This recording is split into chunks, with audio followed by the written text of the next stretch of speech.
Hello, everyone. Welcome back to 360 on History podcast.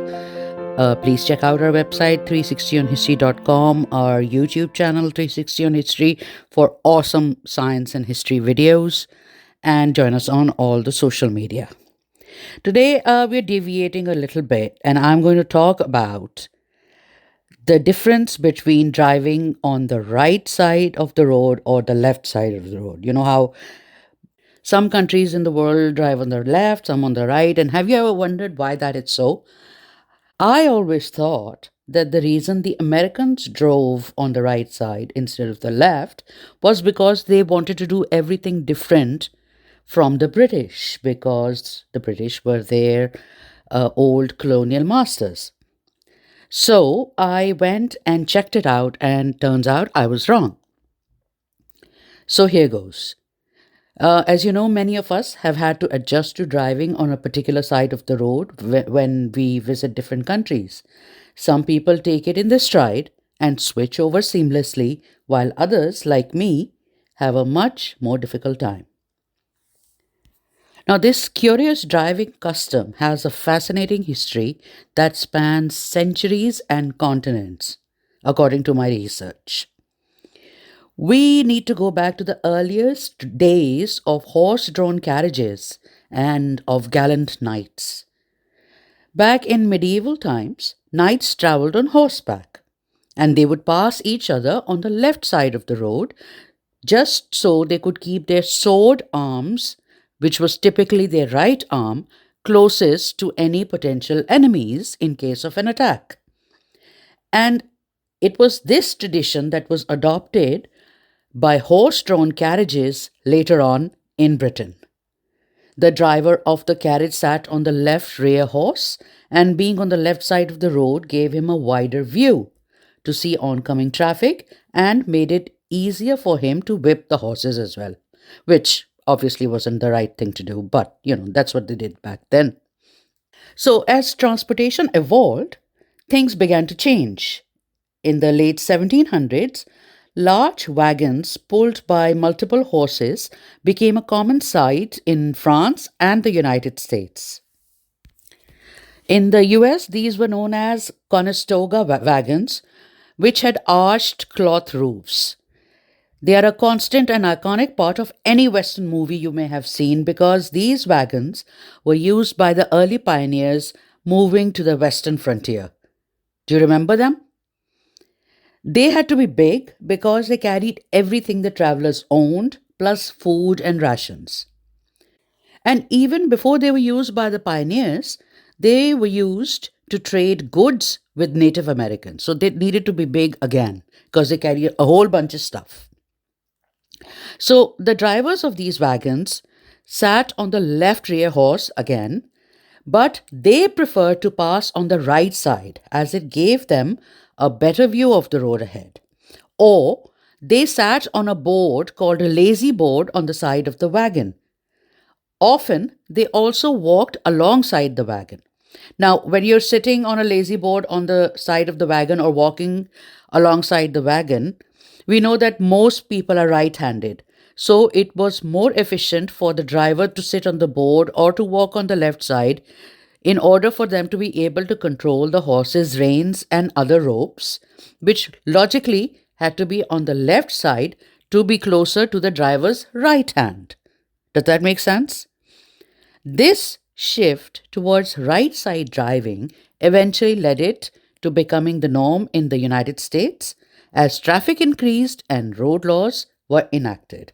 So they moved on from horse drawn carriages to cars and used the same kind of laws. Responding to this trend, the Ford Motor Company put the steering wheel on the left side of its Model T in 1908.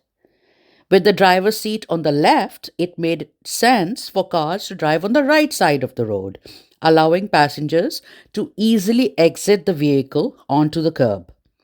Now, this change was quickly adopted by many countries, including Canada, Italy, and Spain in the 1920s and the 1930s. Meanwhile, in Britain, the trend remained committed to the left side. In 1773, the British introduced the General Highways Act, which encouraged driving on the left, and this was later made into law in 1835. This decision was likely influenced by the country's long standing tradition of left side travel, as well as the fact that many of their colonies, such as Australia, New Zealand, and India, had also already adopted this practice. Because of the British influence, of course. Now, in Europe, however, we have Napoleon to thank for the right side trend. His military campaigns there hugely impacted transportation and logistics. The French revolutionary government in the 18th century under Maximilien Robespierre dictated that everyone should drive on the right side of the road. Before this, the custom was for wealthier classes who traveled by carriages and horseback to drive on the left side of the road.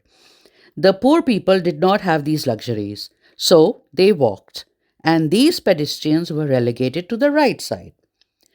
By forcing everyone to the same side of the road, the French revolutionaries were trying to improve traffic flow, but also doing away with these class based distinctions, with which everyone eventually agreed, including the wealthier classes. This French policy is said to have been spread by Napoleon as his armies marched through Europe.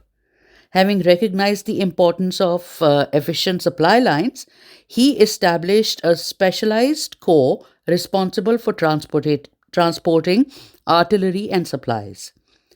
These wagon trains were crucial to the success of the French Grand Army as they allowed Napoleon's forces to move quickly and be less dependent on fixed supply lines. This way, he brought the French custom of driving on the right side to the rest of Europe.